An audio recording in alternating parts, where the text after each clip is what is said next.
Here in America, in every single state, they have a set of standards for every subject, a collection of lessons that the teacher is required to teach by the end of the term. But the greatest lessons you will ever teach us will not come from your syllabus. The greatest lessons you will ever teach us, you will not even remember. You never told us what we weren't allowed to say. We just learned how to hold our tongues. Now somewhere in America, there's a child holding a copy of Catcher in the Rye, and there's a child holding a gun.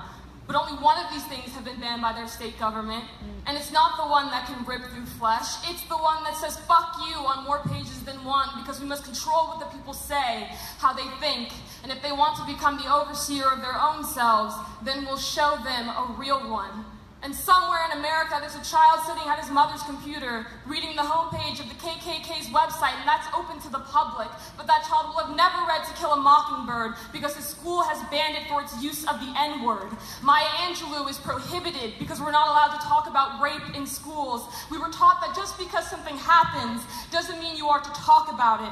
They build us brand new shopping malls so that we'll forget where we're really standing. On the bones of the Latinos, on the bones of the slaves, on the bones of the Native Americans, on the bones of those who fought just to speak.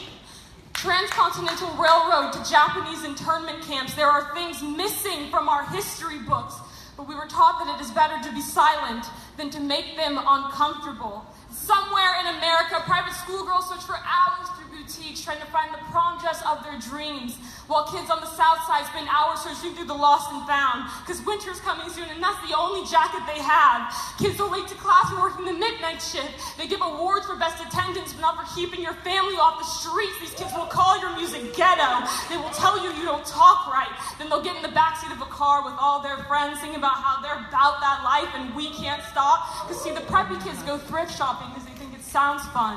But we go because that's all we've got money for. Because mama works for the city. Mama only gets paid once a month. And somewhere in America, there's a girl getting felt out by a grown man on the subway. She's still